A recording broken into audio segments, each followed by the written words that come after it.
And whenever people have a hangover, I always hear, I'm going to get pho, I'm going to get pho. I'd be a failure because unfortunately I fit the stereotype. Like my dad wanted me to be a doctor.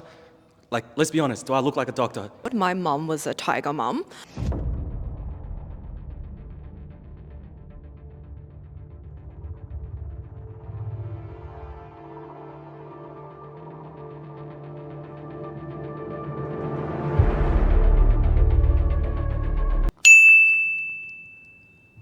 Vietnamese food is the heart of Melbourne's dining scene. Vietnamese food is the heart of Melbourne's dining scene.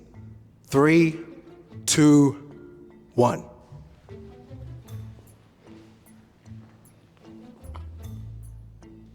I feel like it depends on which area you're from. Like, I feel like Korean food right now is more popular than like Vietnamese food. Like, it's harder to find a good Viet restaurants than like Korean restaurants.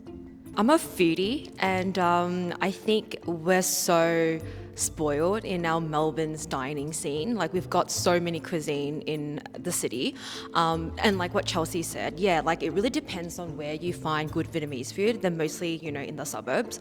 But when I think of Melbourne, I think of the city. So there's other, good Asian cuisine or any like other different culture cuisines in the city. That's, I would say more of the heart than just Vietnamese cuisine. Just going off what she said, I think we are definitely spoiled in Australia and in Melbourne, especially Melbourne in general.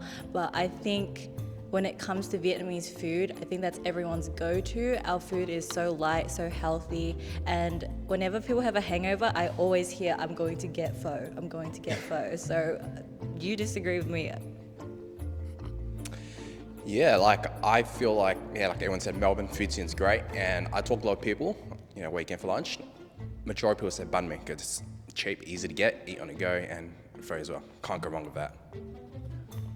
Yeah, piggybacking off what you said about the banh mi, everyone knows what a banh mi is. I can go to corporate and I'll tell someone I'm Vietnamese and they'll be like, oh my God, I love Vietnamese food. Or I'll talk to a trading and I'll be like, yeah, I had like 5 banh mi's this morning. Like, it's universal, like Vietnamese food is great. Yeah, look, I would say it's very subjective as well. I mean, like people love pizza, people love kebabs as well. So I feel like it's just what you're in the mood for. But look, I would definitely say Vietnamese food is awesome. But yeah, we just have such a multicultural city where you have so many options as well. I love Vietnamese food, but I actually never ever go out to eat it. I usually eat it at just home because my parents can make it, and I think it tastes better at home than in a restaurant. But if I was to go to a restaurant, I would go to something else, and we're very multicultural. There's so many options, which is why I'm in the disagree side. Success is measured by your family's pride, not personal wealth. Success is measured by your family's pride, not personal wealth. 3, 2, 1.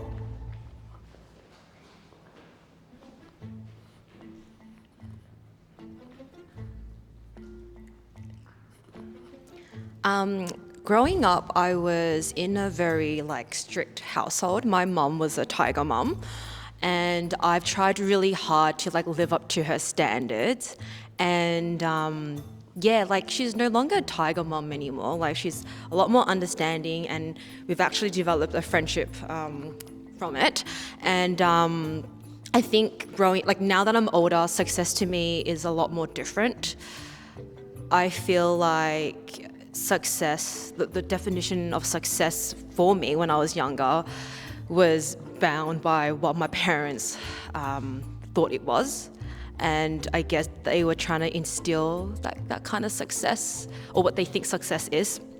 But yeah, now that I'm older, I just feel like success to me is just more my own definition, and not so much on my parents. But because, they are, immigrants, I can definitely understand why they instilled their beliefs in me in terms of what their success is. My parents were actually very lenient with me. They also both migrated from Vietnam.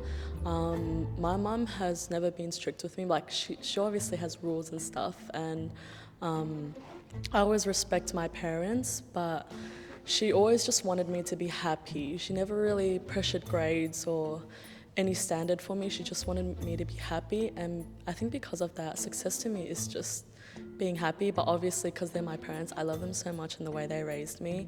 It doesn't mean I don't care about them. I love them, and I do want to make their future better, so I'm working that too. So success for me is just like how happy I am, and it's not about like my parents that much. Yeah, if that was true, like, I'd be a failure because unfortunately I fit the stereotype. Like, my dad wanted me to be a doctor. Like, let's be honest, do I look like a doctor? If I walked in, you probably think you're cooked. So, like, for me, you know, I try and like, I think like I'm kind of like the black sheep of the family. Like, I try and like live my life according to what makes sense versus family pride. Because a lot of that stuff is like, it's about saving image, you know, which I'm sure like a lot of Viets can relate to. Yeah, look, I totally agree as well. In the Vietnamese culture, our family's pride is held very highly. Fortunately for myself, my parents were super supportive as well of me being happy. So that's my definition of success, just being happy and being able to radiate that, you know, and have a positive impact on other people's lives as well. I think I can speak for all the Viets and Asians in the room that when our parents have sacrificed their life and sacrificed their dreams, their goals, and they moved to Australia, they wanted one thing when they started a family, and that was to achieve success in a way that was deemed as accepted in their eyes. So to our parents, I think that would be an academic route. That'd be a doctor, a lawyer, so anything that's deemed as a high status.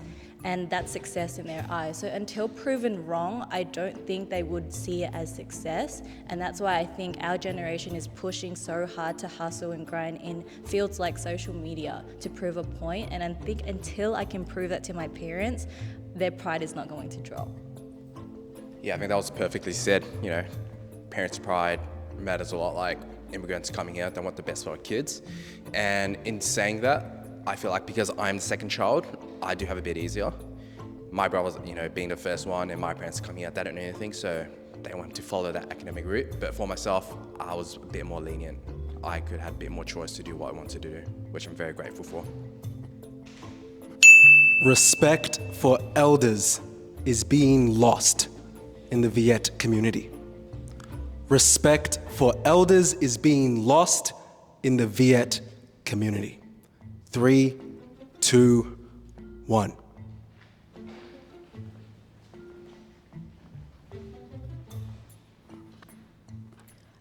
My parents still allow, they always teach my brother to respect the elders, so they always care about my feelings more than I guess his feelings kinda.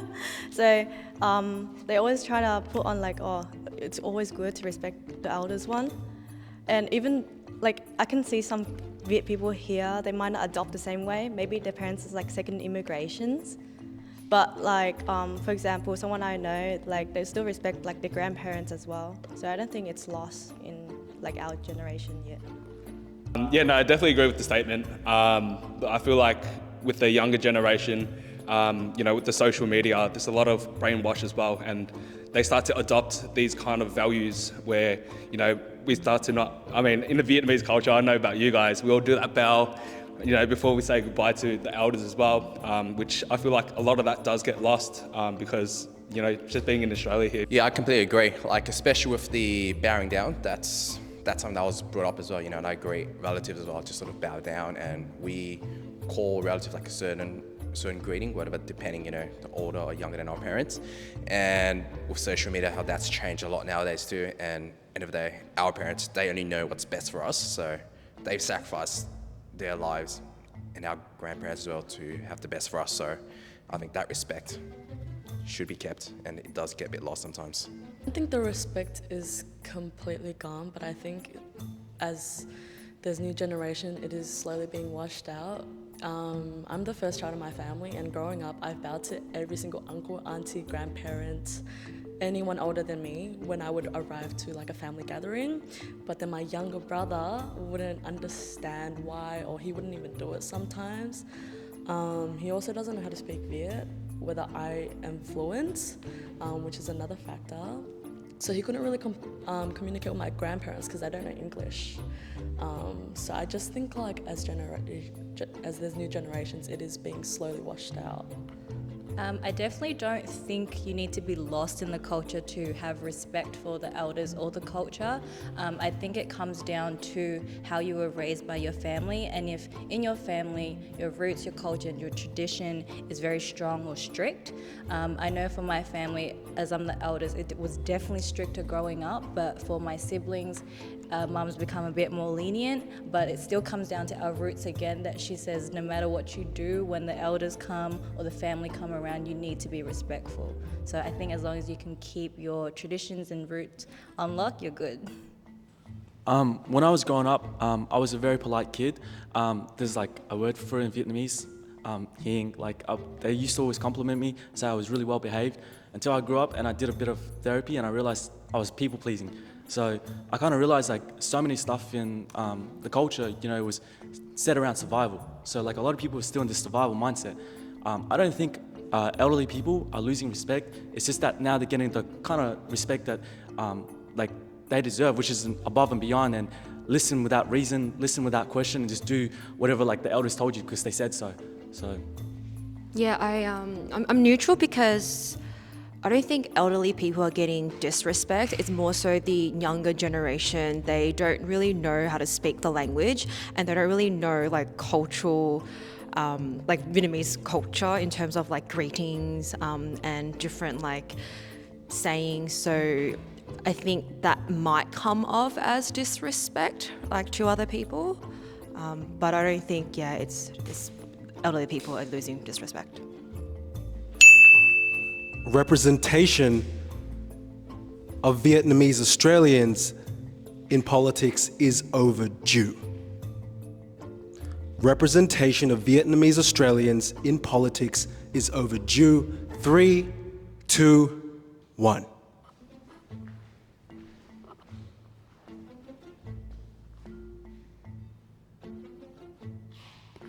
I definitely agree with that statement, just because when I look at the Australian media or politics in general, I definitely see a lot more other cultures than our own. I'm not sure if that stems from our Asian or Vietnamese demeanor. Like, we are very timid, or deemed to be timid and quiet, not very opinionated, just do as you're told. So I definitely think it is overdue. I think there's a lot more to be done for our community, especially we have so many Viets here in Australia, and things need to be addressed, things need to be supported for us in certain aspects as well. So, yeah, I completely agree. Because like, how many people do you know that the only thing they know about Vietnamese like culture is the food? Like, every single time I talk to someone, I tell them I'm Vietnamese.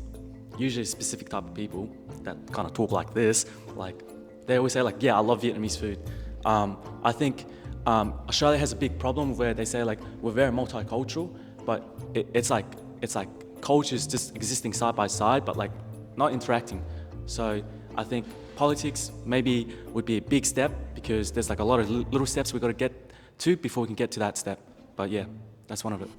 It's going to move, because after listening to these guys, like, I agree, there's not much, now I think about like in the media and all that, on politics in general, like when people think of Vietnamese culture, it's just food. There's so much more than food. It's not just food. That's just with any other culture. You look at, so many different examples, like so much more food, the country as well. It's the language, just heaps that we are missing out. So in the west side, in West Melbourne, there's actually quite a bit of representatives in terms of council-wise. Now, in terms of like going to that next step, look, there's definitely not the representation that we have.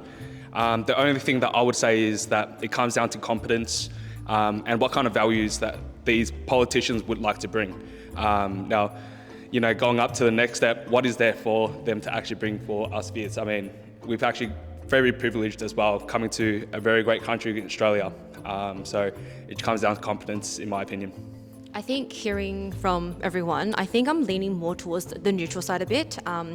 When I first heard the question, I just thought about the election, the council election. I live in a predominantly Vietnamese community suburb, and there is a lot of Vietnamese, council election candidates. But yeah, no, I definitely agree how there should be more in the upper parliament area. But yeah, what Josh said, I think it really depends on their values as well, and what they bring to the table. Adding on, because my dad always read politics stuff, news. He always show off oh, this person is Vietnamese, and then they're doing this council stuff. And I don't know, the way where I was raised, there's a lot of Vietnamese in the area.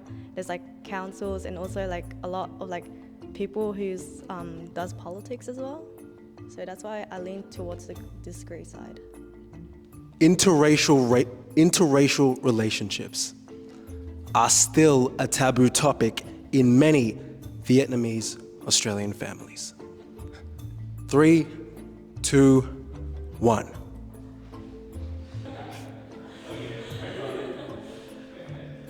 My parents, for example, they're oh, mixed kids are so pretty.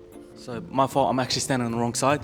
I think it's still a taboo topic. Growing up as a kid, I did feel left out, not knowing the language. Up with all the white kids as well, all the Europeans.